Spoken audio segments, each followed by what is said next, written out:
일단은 수직적 구조, 수평적 구조 이야기하겠습니다.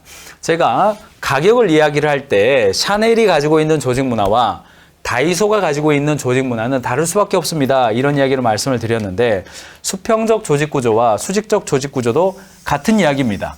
어떤 조직 구조가 꼭 맞다, 틀렸다 이렇게 하기 쉽지 않아요.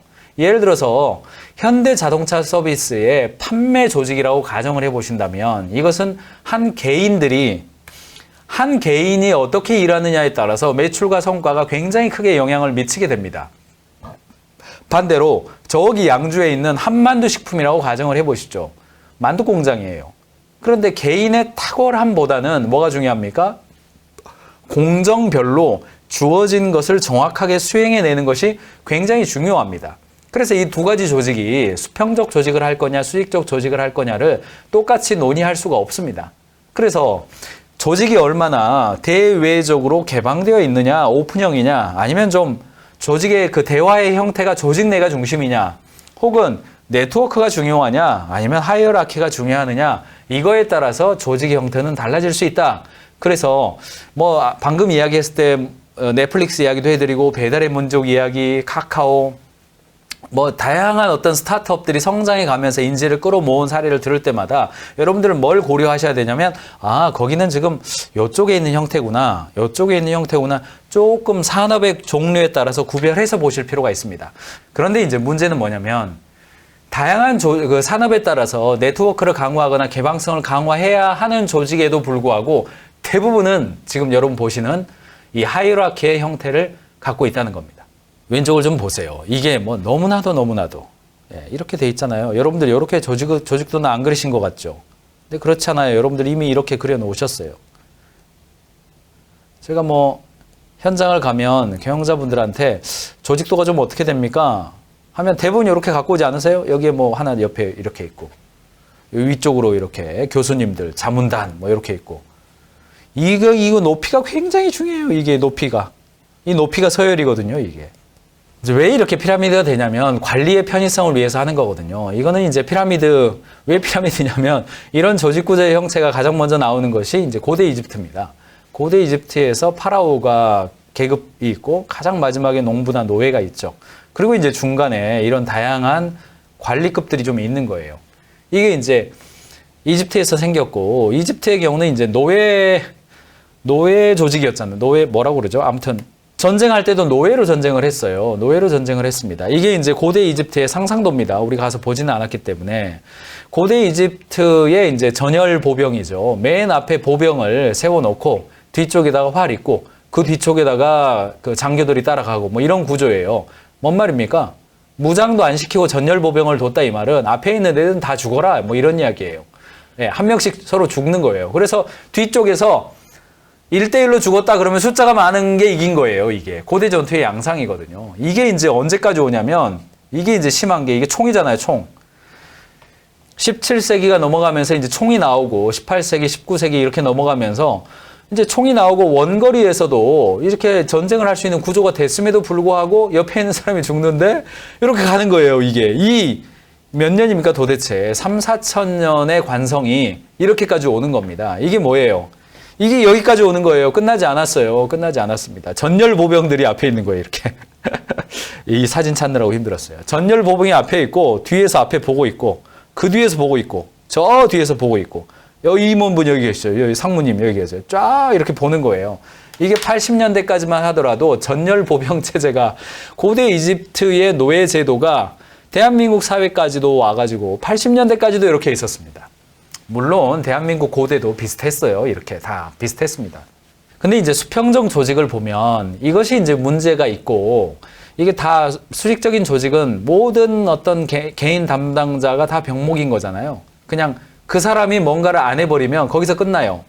리더가 지시했는데 중대장이 지시했는데 1소대장, 2소대장, 3소대장 중에서 3소대장이 그걸 전달 안 했어요. 그러면 3소대 전체는 그거 모르는 겁니다.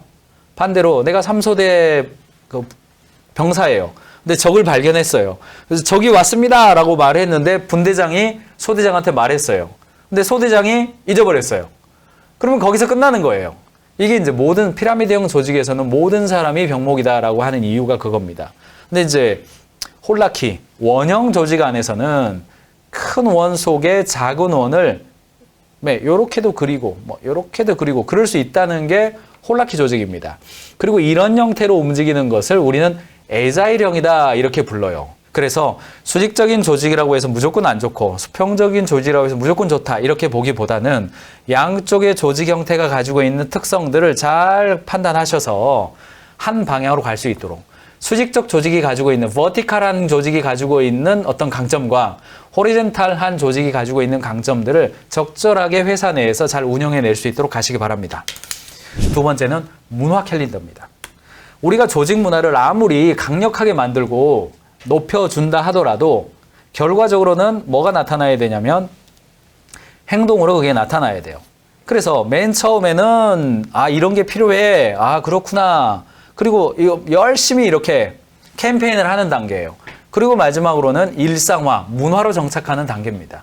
필립 코틀러가 이런 표현을 썼습니다. 리더십이라고 하는 것은 초기에는 권력이고 두 번째는 매니지먼트고 세 번째는 리더십이고 마지막 단계가 문화다. 마케팅도 초기에는 밀어붙이는 거고 공급자 중심이었다가 마지막으로는 문화가 만들어지는 것이다.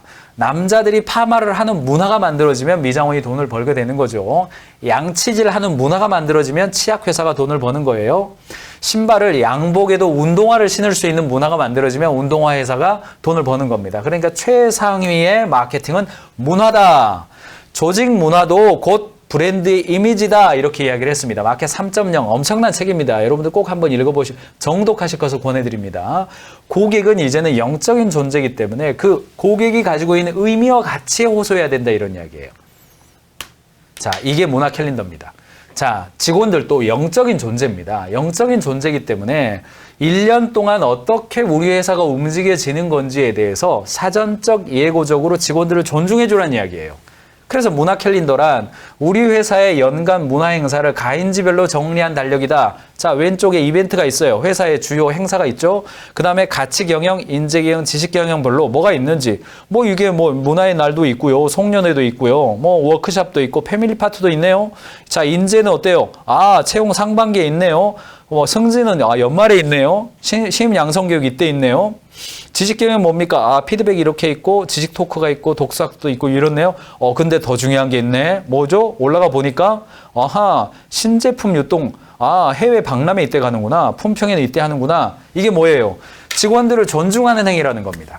조직 문화는 브랜드 이미지이고 조직 문화는 구성원들이 갖는 가치 판단의 기준이고 구성원들의 행동을 통합해 줄 수 있는 어떤 기준이라는 겁니다. 전 세계적인 커뮤니티가 뭐가 있습니까? 무슬림 커뮤니티가 있죠. 이슬람. 여기는 뭐예요? 하루에 3번 메카를 향해서 카페트 깔고 절해야 되는 거예요. 하루에 3번. 그리고 1년에 2번은 반드시 여행을 가야 돼요. 그 방향을 가야 됩니다. 자, 전 세계의 커뮤니티, 화교 커뮤니티가 있죠. 춘절 때는 무조건 그 빵을 나눠줘야 돼. 국경절, 헷갈렸나요? 국경절이나, 춘절 맞아요. 왜? 우리나라의 구정에 해당되고 추석에 해당되는 때는 반드시 뭐 해야 돼. 공동체성을 귀역하는 어떤 그 컬트적인 어떤 문화적 정체성을 유지하고 있는 공동체는 100% 캘린더 가지고 있어요. 언제는 뭐 한다. 이게 있어요. 조직도 똑같습니다. 문화 캘린더는 동시에 콘텐츠의 효과도 있습니다. 가치 기반 온라인 채널, 여러분들 블로그라든가 유튜브라든가 다양한 SNS 채널에 우리 상품 좋아요만 말해서는 안 됩니다. 우리 상품, 이 좋은 상품을 만들고 있는 우리는 이래요. 그래서 좋은 사람이 되는 것과 좋은 물건이 있는 것 두 가지가 다 필요하거든요. 마케팅은. 좋은 사람이 되는 거에 우리 회사의 문화를 온라인에 알려주는 겁니다. 채용할 때도 굉장히 유용합니다. 문화 캘린더를 가지고 있으면서 1년만 돌아보세요. 우리 회사가 워크숍을 언제 하고 신제품 제품을 언제 하고 해외 페어에 언제 나가고 신입사원 교육 어떻게 하고 전체 워크숍 언제 있고 창립 기념일은 뭐 하고 이런 것들. 동아리 활동 뭐 하는지 그리고 EVP 차원에서도 활용할 수가 좀 있습니다.